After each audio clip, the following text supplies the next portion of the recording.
आप देख रहे हैं संविधान और कानून SK लाइव न्यूज। आज तक आप लोग यही काम करते रहे। आप चेयर पर गिद्ध के तरह कैसे नोचना है, ये सब नहीं होता है यहाँ। आराम करिए आप। महोदय हम अभिषेक बनर्जी जी का भाषण पढ़ रहे थे। अभिषेक बनर्जी जी ने भाषण दिया और कहा कि मोदी जी का 4 जून 2024 को जो पहली सरकार बनी, rejected the people of India, which was rejected by people of India. वाह रे भाई, आपके ज्ञान का हमको प्रशंसा करना होगा कि पूर्ण बहुमत की सरकार आप कह रहे हैं कि rejected by the peoples of India. वाह, पूर्ण बहुमत नहीं दिखता है इनको। अरे सच्चाई को अभिषेक बनर्जी जी स्वीकार करना चाहिए। इन्होंने कहा क्या भाषण में? वक्त बदल गया है, वक्त बदल गया है। हाँ अभिषेक बनर्जी जी, वक्त जरूर, सभापति महोदय, वक्त जरूर बदल गया है, वक्त जरूर बदल गया है, क्योंकि मोदी जी पूर्ण आत्मविश्वास और दृढ़ संकल्प के साथ तीसरे कार्यकाल में आत्मनिर्भर भारत बनाने की ओर चल चुके हैं। इसलिए वक्त बदल गया है। आपको दिखाई नहीं देता है तो उसमें हम क्या करें? आंख का जांच कराइए और चश्मा लगाइए, दिखेगा आपको कि इस देश की जनता ने क्या किया। हमको आशा करते थे, हम उम्मीद करते थे कि अभिषेक बनर्जी जी जब भाषण दे रहे थे तो वो कहते कि पश्चिम बंगाल में महिलाओं के चिरहरण का जो वीडियो वायरल हो रहा है उस पर क्षमा मांगते, इस देश से क्षमा मांगते, वे नहीं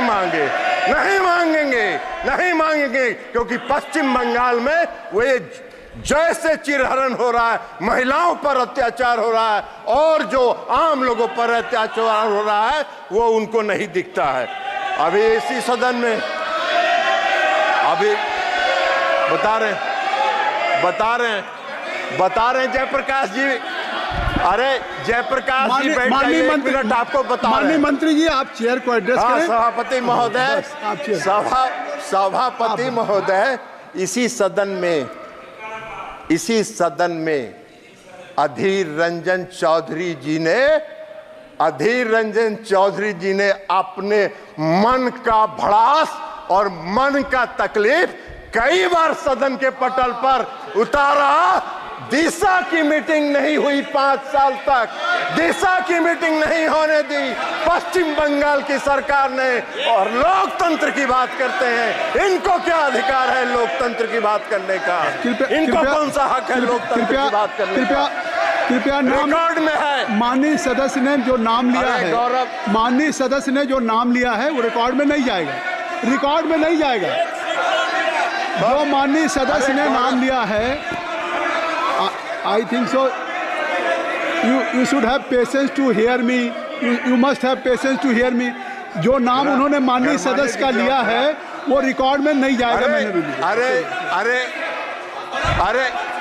अरे गौरव, आप बैठिए। अरे गौरव गोगोई जी, आप इधर बोलिए चेयर से, आप नाम मत लीजिए। आप माननीय मंत्री जी। सभापति महोदय, माननीय सदस्य गौरव गोगोई जी को नहीं, वो भी थे यहाँ, वो इस सदन में प्रेजेंट थे जब अधीर रंजन चौधरी नहीं, उनका नाम मत लीजिए, वो सदन के सदस्य नहीं, ठीक है, इसलिए मैं नाम, ठीक है, हाँ ठीक है, आप हो गया, विड्रॉ कर लिए उनका नाम उनका हमने वापस ले लिया। सभापति महोदय, उनका नाम हमने वापस ले लिया, लेकिन सच्चाई है कि 17वीं, बैठ जाइए ना जयप्रकाश जी, बैठ जाइए, हुड्डा जी अंदर जाने वाले हैं, बैठिए। आप अपना सभापति महोदय, अपना भाषण। सभापति महोदय, मैं ये कह रहा था कि 17वीं लोकसभा के दौरान जब आपका अवसर आएगा तो बोलिएगा प्लीज। जयप्रकाश जी, प्लीज हुड्डा जी, तो कहना चाहिए, इनको कहना चाहिए, अरे इनको कहना चाहिए कि पश्चिम बंगाल में जो चिरहरण हुआ वो जायज था। यही कह दीजिए देश के सामने, यही कहिए। माननीय मंत्री, आप कृपया बैठिए, मैं दूंगा। इनकी बात खत्म कर लीजिए, आप बैठ जाएं। जयप्रकाश जी आप बैठ जाएं। बैठ जाइए ना। ये क्या बात है? आप जयप्रकाश जी बैठ जाएं, बैठ जाइए माननीय सदस्य। ऐसे सदन ऐसे नहीं चलता।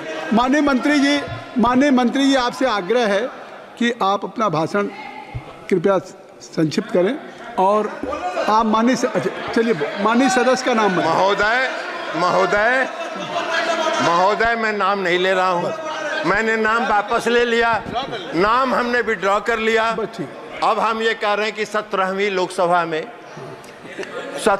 लोकसभा में उस समय माननीय विरोधी दल के नेता और सबसे बड़े पार्टी के जो नेता थे, उन्होंने सदन के अंदर कई बार अपनी पीड़ा का इजहार किया कि उनके क्षेत्र में दिशा की बैठक होने नहीं दी जा रही है, और गौरव गोगोई जी बैठे हुए थे। गौरव गोगोई जी उसके गवाह हैं। जयप्रकाश जी तो उसमें थे नहीं, ये कहां से जानेंगे? तो इसलिए गौरव गोगोई जी के सामने पीड़ा हुई। एगो सीट कांग्रेस को दिया, कांग्रेस ने दिया नहीं, एक कांग्रेस एक को सब। अब उसके बाद भी लगे हुए हैं, तो लगे रहिए मुन्ना भाई, कुछ न कुछ तो मिलेगा। लेकिन 99 वाला भी खतरा है, सांप का अगर काटा तो 0 पर आइएगा। लेकिन लगे रहिए, क्या करिएगा।